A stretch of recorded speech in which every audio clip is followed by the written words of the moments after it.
जितना अपने को पानी आ रहा ना, पानी क्या हो रहा, बोरिंग का पानी वही टैंक में गिर रहा और नल का पानी भी वही टैंक में गिर रहा। अब क्या पीएंगे, अपन पीने को नहीं है अपने को, अपन इन लोगों को डिमांड कर रहे हैं हमारे को जो सब लगाओ, हमारे को इलेक्ट्रिसिटी, आपको पानी का सब लग रहे ना। काफी लोगों के इश्यू है, उसको मालूम पड़ना। అప్పటి నుంచి ఏమైందంటే స్కూల్ ఉందని అందరూ వచ్చి షిఫ్ట్ అయ్యారు. అయిన తర్వాత ఏంటంటే స్కూల్ లేకపోవడం వల్ల అందరు వెకేట్ చేసి వెళ్ళిపోయారు. గవర్నమెంట్ స్కూల్ ఎక్కడ లేదు సార్, 5 కిలోమీటర్స్ 6 కిలోమీటర్స్ వెళ్ళాలి. సో మెయిన్ ఆ స్కూల్ వల్ల ఇక్కడ వచ్చి ఉండట్లేదు. స్కూల్ ఒక కాలేజీ మీరు ఇక్కడ పెడితే 90% ఇక్కడ ఆక్యుపై అయిపోతుంది. ఉండలేక కాదు, ఇక్కడ సౌకర్యాలు లేక ఉండలేదు.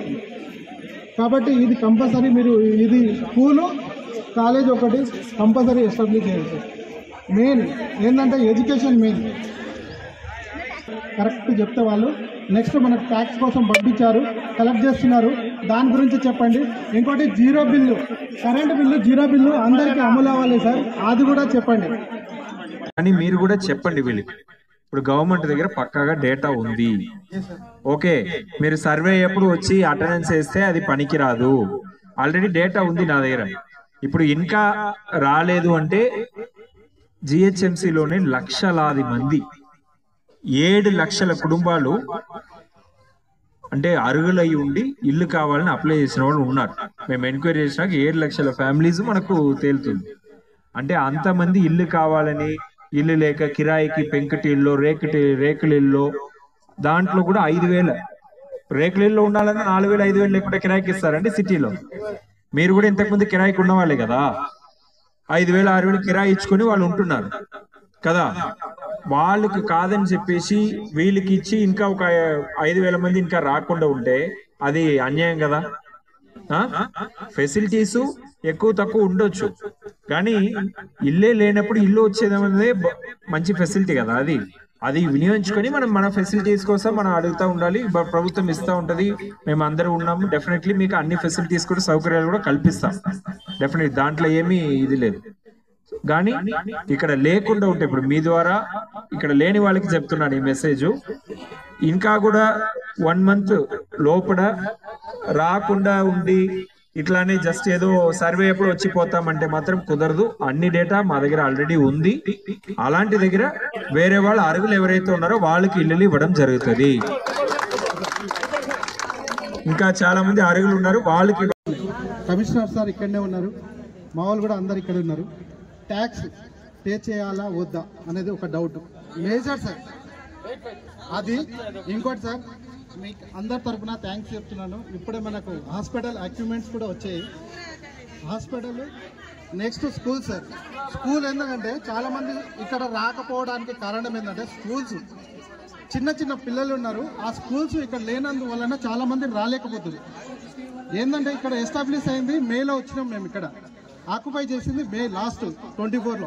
అప్పటి నుంచి ఏమైందంటే స్కూల్ ఉందని అందరు వచ్చి షిఫ్ట్ అయ్యారు. అయిన తర్వాత ఏంటంటే స్కూల్ లేకపోవడం వల్ల అందరు వెకేట్ చేసి వెళ్ళిపోయారు.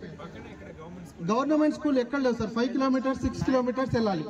సో మెయిన్ ఆ స్కూల్ వల్ల ఇక్కడ వచ్చి ఉండట్లేదు. స్కూల్ ఒక కాలేజీ మీరు ఇక్కడ పెడితే 90% ఇక్కడ ఆక్యుపై అవుతుంది. ఉండలేక కాదు, ఇక్కడ సౌకర్యాలు లేక ఉండలేదు.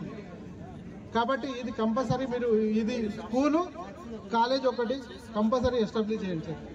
మెయిన్ ఏంటంటే ఎడ్యుకేషన్ మెయిన్. అది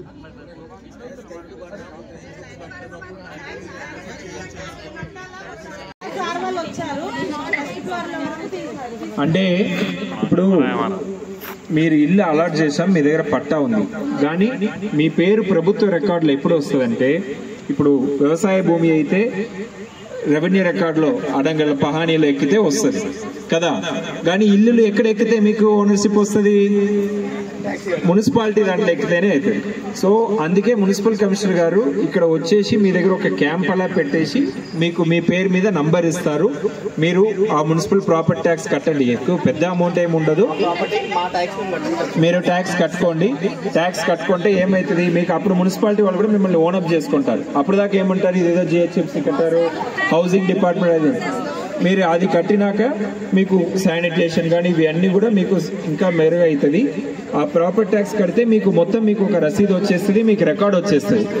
దాని ద్వారా తర్వాత ఆధార్ కూడా క్యాంప్ పెట్టేసి you can provide some address change in Aadhaar and residence certificate, community certificate, ఇలాంటివి కూడా మీరు సర్వీసెస్ ఇక్కడే క్యాంప్ మోడ్లో ప్రొవైడ్ చేస్తే బాగుంటుంది. అండ్ మీకు ఇప్పుడు మీరు చెప్పిన ఇష్యూస్ అన్నీ విన్నాము. ఇవి చాలా వరకు మాకు తెలిసినవి కూడా ఉన్నాయి, ఎందుకంటే మీ వాళ్ళు వచ్చి నన్ను కలవడం జరిగింది ఇంతకుముందు కూడా. అండ్ మీ అడిషనల్ కలెక్టర్ గారు కూడా ఎప్పటికప్పుడు నాకు బ్రీఫ్ కూడా చేస్తుంటారు. ఆవిడ కూడా చాలా ఇనిషియేటివ్ తీసుకొని మీకు ఇప్పుడు హాస్పిటల్ ఈరోజు ఎక్విప్మెంట్స్ కూడా వచ్చినాయి అంటున్నారు. సో మీకు హాస్పిటల్ కూడా ఈ రోజు నుంచే స్టార్ట్ అయినట్టు. అలానే రేషన్ షాప్ కూడా, ఫేర్ ప్రైస్ షాప్ కూడా మీకు సన్న బియ్యం వస్తుంది. ఇప్పుడు అది కూడా ఇక్కడే ఇచ్చేటట్టు 11 రేషన్ షాప్స్ కూడా కలెక్టర్ గారు శాంక్షన్ చేశారు. సో అది ఇక్కడే ఈ షాప్స్ లోనే వాళ్ళకి ఇచ్చేసేసి ఇక్కడ నుంచి మీకు సరఫరా అవుతుంది. ఇంతకుముందు మీరు కార్డు తీసుకొని ఎక్కడో మీ పాత దగ్గర వెళ్ళి బియ్యం తీసుకురావాలి, ఇట్లాంటివి ఉండే. ఇప్పుడు మీ కార్డ్స్ అన్ని కూడా మీ రేషన్ నంబర్స్ అవన్నీ కలెక్ట్ చేస్తారు. తహసీల్దార్ గారు ఉన్నారా, ఇచ్చారా? సో అది ఈ షాప్స్ కి ట్యాగ్ చేసేస్తారు, మీ పేర్లు ఇక్కడ వచ్చేస్తే ఇంటెంట్ ఇక్కడ పెట్టుకోవచ్చు. ఓకే, అది మేబీ నెక్స్ట్ నెల నుంచి స్టార్ట్ అవుతుంది రేషన్ షాప్స్ కూడా. అలానే స్కూల్ కూడా ఇప్పుడు మేడం చెప్పారు కొన్ని ఫ్లాట్స్ స్కూల్ కోసం ఇచ్చామని. నేను డైరెక్టర్ స్కూల్ ఎడ్యుకేషన్ గారు మాట్లాడతాను. గౌరవ ముఖ్యమంత్రి గారు క్లియర్ గా ఆదేశాలు ఇవ్వడం జరిగింది. అంటే ఇట్లా ప్రతి డబుల్ బెడ్రూమ్ కాలనీలో హైదరాబాద్ సిటీలో ఎక్కడైతే 1000 ఇళ్ల కన్నా ఎక్కువ ఉన్నాయో అవి అన్నింటిలో కూడా ఒక మోడర్న్ స్కూల్ స్టార్ట్ చేయాలని ఇన్స్ట్రక్షన్స్ ఇవ్వడం జరిగింది. సో మీకు టీచర్స్ కూడా ఇప్పించి ఇక్కడ స్కూల్ కూడా స్టార్ట్ అవుతుంది. సో ఇప్పుడు ఫస్ట్ ఉన్న బిల్డింగ్స్ తో స్టార్ట్ చేస్తారు, ఎందుకంటే బిల్డింగ్ కట్టి స్టార్ట్ చేయాలంటే మళ్ళీ సంవత్సరం పడుతుంది. సో ఇప్పుడు ఉన్న దానితో స్టార్ట్ చేసుకుంటే మీరు చెప్పినట్టు చాలా మంది రాకపోవడానికి కారణం కూడా ఈ స్కూల్ లేకపోవడం కూడా మెయిన్ కారణం అయిపోయి ఉండొచ్చు. సో ఇప్పుడు స్టార్ట్ చేసుకుంటే కనీసం నెక్స్ట్ అకాడమిక్ ఇయర్ కన్నా ఇప్పుడు మార్చ్ అనదర్ 3 months. సో అప్పుడు వాళ్ళు వచ్చి అడ్మిషన్ కూడా చేసుకోవచ్చు. కానీ అది కరెంట్ బిల్ ఒక ఆసుపత్రి ఇలాంటివి పెట్టలేము, కానీ మీకు ఆసుపత్రి స్పెషల్ గా ఇక్కడ పూర్ పీపుల్ ఎక్కువ ఉన్నారు కాబట్టి పెట్టించారు కదా. ఇప్పుడు మీకు మెయిన్ ప్రాబ్లం ఏంటంటే, ఇప్పుడు నేను వచ్చినప్పుడు కూడా చూశాను, మా సిఈ గారు కూడా ఒక బ్లాక్ తిరిగి చూస్తే ఒక బ్లాక్ లో 20% కూడా ఉండట్లేదు అంటున్నారు. అండ్ మీరు కూడా సరిగా చెప్తున్నారు. అదే మేము సర్వే చేసినప్పుడు మాత్రం చూస్తే 5000 మంది వచ్చి ఇది ఉన్నట్టు వచ్చింది. మీరు చెప్పినట్టు సర్వేకి వచ్చేటప్పుడు వాళ్ళకి ఇన్ఫర్మేషన్ పోతుంది, వాళ్ళు వచ్చి ఏదో అటెండెన్స్ ఇచ్చి వెళ్ళిపోతున్నారు. ఇప్పుడు కరెంట్ బిల్ డీటెయిల్స్ కూడా ఉన్నాయి. ఈ కరెంట్ బిల్ ప్రకారం కరెంట్ కాలితేనే కదా మనిషి ఉన్నట్టు. దీని ప్రకారం చూసుకుంటే కేవలం 1300 ఫ్యామిలీసే ఇక్కడ రెగ్యులర్ గా ఉంటున్నారు. ఓకే, సో మిగతా వాళ్ళు కొద్దిగా జస్ట్ అప్పుడప్పుడు వచ్చిపోతున్న వాళ్ళు ఒక 2000 ఫ్యామిలీస్ ఉన్నారు. జస్ట్ ఒక రోజు 2 రోజు ఆదివారం శనివారం అట్లా. సో యాక్చువల్లీ ఇక్కడ ఉన్నది 1300 ఫ్యామిలీసే. దీనివల్ల ఇక్కడ ఉన్న వాళ్ళకి చాలా ఇబ్బంది అవుతుంది. ఇప్పుడు మీరు కూడా చెప్పారు అంటే ఏంటి, ఇప్పుడు ఇక్కడ ఉన్న ఫెసిలిటీస్ అన్ని కూడా మనుషులు ఉన్నా లేకున్నా దానికి మెయింటెనెన్స్ పడతా ఉంటుంది. ఇప్పుడు లిఫ్ట్ 10 మంది యూజ్ చేసినా 20 మంది యూజ్ చేసినా అయ్యే ఏఎంసీ ఖర్చు అవుతా ఉంటుంది. నీళ్లు కూడా మీకు బల్క్ వాటర్ ఇన్ని హౌసెస్ ఉన్నాయి కాబట్టి అంత ఇస్తుంటారు, దానికి కట్టాల్సింది ఉంటుంది. ఇప్పుడు 1000 మంది ఉన్నా 6000 మంది ఉన్నా స్ట్రీట్ లైట్స్ వెలుగుతాయి, దానికి కరెంట్ బిల్ కట్టాల్సి ఉంటుంది. సో ఇట్లా అన్ని కూడా మీరు షేర్ చేస్తేనే కుదరుతాయి.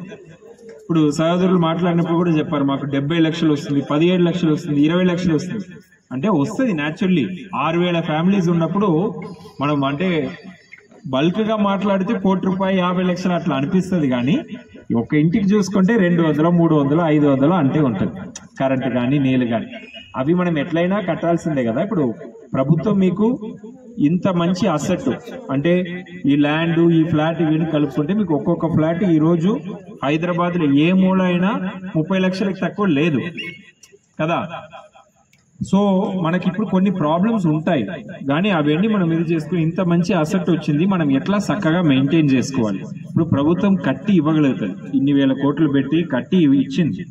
కానీ మీకు ఇచ్చినాక కూడా ప్రభుత్వం ఇది ప్రభుత్వ ఆస్తి ఎలా భావించి రోజువారీ మెయింటెనెన్స్ చేయాలంటే కుదరదు కదా. ఇప్పుడు పబ్లిక్ ప్లేస్ లో ఊడవడం అంటే మున్సిపాలిటీ వాళ్ళు వచ్చి ఊడుస్తారు, కానీ మీ ఇంట్లో వచ్చి ఊడవడం అంటే ఊడవలేరు కదా.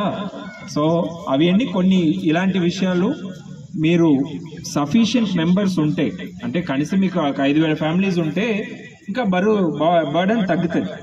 ఒక ఇంటికి మెయింటెనెన్స్ 1,000 రూపాయలు 1,200కి బదులుగా 500 600 అవుతుంది. అప్పుడు కరెంట్ కానీ నీళ్ళు కానీ ఇవి అన్ని లిఫ్ట్ కరెంటు నీళ్ళు అన్ని మేనేజ్ చేసుకోవచ్చు.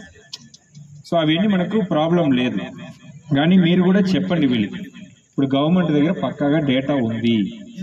ఓకే, మీరు సర్వే ఎప్పుడు వచ్చి అటెండెన్స్ వేస్తే అది పనికిరాదు. ఆల్రెడీ డేటా ఉంది నా దగ్గర.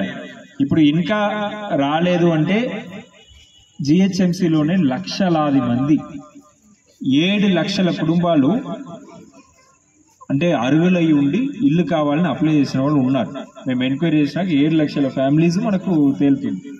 అంటే అంతమంది ఇల్లు కావాలని, ఇల్లు లేక కిరాయికి పెంకుటిల్లో రేకులిల్లో దాంట్లో కూడా 5,000 రేకులిల్లో ఉండాలని 4,000 5,000 లేకుండా కిరాయికి ఇస్తారండి సిటీలో. మీరు కూడా ఇంతకుముందు కిరాయికి ఉన్న వాళ్ళే కదా, 5,000 6,000 కిరాయి ఇచ్చుకొని వాళ్ళు ఉంటున్నారు కదా. వాళ్ళకు కాదని చెప్పేసి వీళ్ళకి ఇచ్చి ఇంకా ఒక 5,000 మంది ఇంకా రాకుండా ఉంటే అది అన్యాయం కదా. ఫెసిలిటీస్ ఎక్కువ తక్కువ ఉండొచ్చు, కానీ ఇల్లే లేనప్పుడు ఇల్లు వచ్చేదనేది మంచి ఫెసిలిటీ కదా. అది వినియోగించుకొని మన ఫెసిలిటీస్ కోసం మనం అడుగుతూ ఉండాలి. ప్రభుత్వం ఇస్తూ ఉంటుంది, మేము అందరూ ఉన్నాము. డెఫినెట్లీ మీకు అన్ని ఫెసిలిటీస్ కూడా సౌకర్యాలు కూడా కల్పిస్తాం. డెఫినెట్లీ దాంట్లో ఏమీ ఇది లేదు. కానీ ఇక్కడ లేకుండా ఉంటే, ఇప్పుడు మీ ద్వారా ఇక్కడ లేని వాళ్ళకి చెప్తున్నాను ఈ మెసేజ్, ఇంకా కూడా 1 month లోపల రాకుండా ఉండి ఇట్లానే జస్ట్ ఏదో సర్వే ఎప్పుడు వచ్చిపోతామంటే మాత్రం కుదరదు. అన్ని డేటా మా దగ్గర ఆల్రెడీ ఉంది. అలాంటి దగ్గర వేరే వాళ్ళు అర్హులు ఎవరైతే ఉన్నారో వాళ్ళకి ఇల్లు ఇవ్వడం జరుగుతుంది. ఇంకా చాలా మంది అర్హులు ఉన్నారు, వాళ్ళకి ఇవ్వడం జరుగుతుంది. ఓకే, అది అండ్ మీకు ఈ స్కూల్ ఇవి అన్ని కూడా మేడం ప్రొవైడ్ చేస్తారు. ఈ బస్ ఫెసిలిటీ కూడా మేము ఆర్టీసీ ఎండి గారితో మాట్లాడేసి మీకు ఏ రూట్స్కి బస్సు ఇప్పుడు ఉన్నాయి, ఏ రూట్స్కి లేదనేది కూడా రాసి ఇవ్వండి. ఈ రోడ్డు సమస్య కూడా మీకు త్వరలోనే పరిష్కారం చేస్తాం. ఇది ఎక్కడ ఇప్పుడు హెచ్పి వాళ్ళని కూడా పిలిచాము, ఇప్పుడు గెయిల్ వాళ్ళు కూడా వచ్చారు. వాళ్ళకి ఏమీ అభ్యంతరం లేదు, వాళ్ళకు కూడా రోడ్ కావాలి అనేది వాళ్ళకు ఉంది అంటున్నారు. సో గెయిల్ అబ్జెక్షన్ ఉండే, గ్యాస్ కంపెనీది అబ్జెక్షన్ ఉండే అన్నారు వాళ్ళు, పైప్ అది కూడా లేదు అంటున్నారు వాళ్ళు. ఇప్పుడు హెచ్పి వాళ్ళని కూడా పిలిచి మాట్లాడతాము, వాళ్ళు కూడా ఉండకపోవచ్చు. సో మేము మీకు రోడ్ కూడా త్వరలోనే వేయించేటట్టు చేస్తాం. Okay right. ఇప్పుడు ఒక అవుట్ పోస్ట్ పెట్టించారు సైబరాబాద్ పోలీస్ నుంచి. ఓకే, అక్కడ స్కూల్స్, ఇప్పుడు కొత్త స్కూల్ కూడా ఫౌండేషన్ కూడా వేయించారు. ఇప్పుడు ఇక్కడ కూడా కొంచెం సఫిషియెంట్ మెంబర్స్ వస్తే అప్పుడు ఓకే ఇంతమంది ఉన్నారు వీళ్ళకి సౌకర్యాలు కల్పించాలని ప్రభుత్వంకి ఉంటుంది. లేదు 500 మంది 1000 మంది అంటే అన్ని చోట్ల ఉన్నారు, వాళ్ళ కోసం ప్రత్యేకంగా పెట్టడానికి వీలు ఉండదు కదా. ఇప్పుడు ఆల్రెడీ మీకు స్కూల్ ఉంటుందని చెప్తారు. ఓకే, సో చేసుకున్నారు. ఆ విషయంలో మీరు ఒక ముందడుగు అంటే ఒక అడుగు ముందు ఉన్నారు. ఇప్పుడు కొల్లూరు వాళ్ళకి ఇప్పుడే సొసైటీస్ ఫామ్ చేస్తున్నాం, వాళ్ళు చేయాలి అంటే అక్కడ అధికారులు కొంచెం సహకరించక అట్లా లేట్ అయింది. ఇప్పుడే వాళ్ళు 117 టవర్స్ ఉన్నాయి, అక్కడ ఒక 40 సొసైటీస్ దాకా ఫామ్ అయినాయి. కానీ మీ దగ్గర ఆల్రెడీ ఆల్మోస్ట్ ఎవరీ టవర్ కి సొసైటీస్ ఫామ్ అయిపోయినాయి. అడిషనల్ కలెక్టర్ గారు కూడా చెప్పారు, మీకు టౌన్షిప్ లెవెల్ ఒక సొసైటీ ఒకటే ఎన్నిక అవ్వాల్సింది ఉంది. సో ఇప్పుడు మీకు సొసైటీ ఫామ్ అయింది, మీరు మెయింటెనెన్స్ ఏదో 500 ఏదో ఒక అమౌంట్ కలెక్ట్ చేస్తుంటారు మీరు. దానితో పాటు ఇంకా కొంచెం అడిషనల్ మెంబర్స్ వస్తే మీకు తోడ్పాటు అవుతుంది. ఇంకోటి మీకు ఒక మంచి న్యూస్ ఏంటంటే, ఈ షాపింగ్ కాంప్లెక్సెస్ ఇట్లానే మూసి ఉండడం వల్ల మీకు ఇది కట్టడమే ఏంటి, మీకు దీని ద్వారా ఒక ఆదాయం రావాలని, అది రాకుండా ఉంది. ఇప్పుడు ఇది కూడా వెంటనే మీకు డిస్పోజ్ చేస్తున్నాం మేము. దాంట్లో వచ్చే ఆదాయాన్ని మీ సొసైటీకే డిపాజిట్ చేస్తాం. సో